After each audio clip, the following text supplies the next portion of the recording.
Mushara. Now, one of President Uhuru Kenyatta's allies and former Jubilee Party Vice Chairman David Murathe is rekindling the talk of President Kenyatta going nowhere after the expiry of his 10-year term. Murathe, who spoke to Citizen Television, says while the Constitution barred President Kenyatta from seeking another term, it did not stop him from taking up another position, for instance, the Prime Minister position as proposed in the Building Bridges Initiative Task Force report. Chemutai Goin reports. It is a statement that will most likely elicit debate in the political scene that is already grappling with BBI jitters. Kwani Uhuru anaenda wapi? Uhuru is going nowhere. Uhuru is going to be here.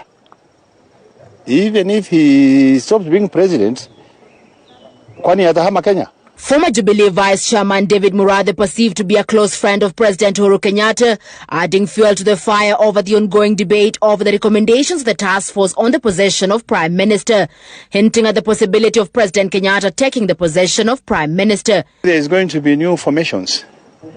Already there are so many alternatives. They can agree, even with the former Prime Minister, for the former Prime Minister to run for the presidency of this country. And if he then comes in with a party with a majority seats, the leader of the party with the majority seats, as per the BBI recommendation, forms the government.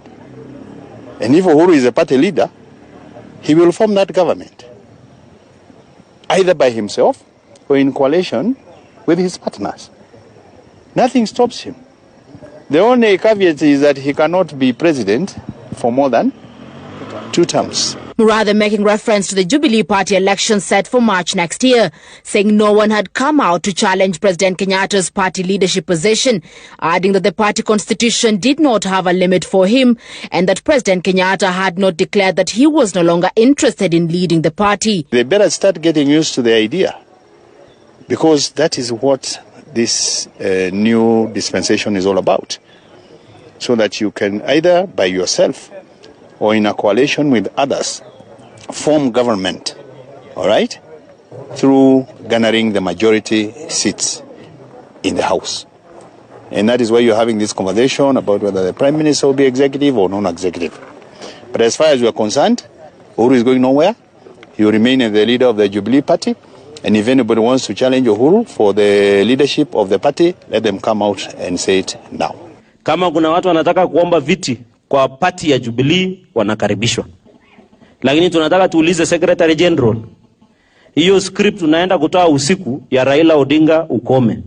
Wewe umeanza kuwa siku hizi Secretary General ya ODM. Although President Kenyatta had initially dismissed talk of the extension of his term through the Building Bridges Initiative, during a meeting with Mount Kenya leaders at the Sagana State Lodge, the president rather casually and in the local dialect said he would not mind occupying the office of Prime Minister. According to the report, the Prime Minister, who must be an elected member of the National Assembly, shall be appointed by the president from a political party with a majority of members in the National Assembly, or if no political party has a majority, one who appears to have the support of majority of MPs.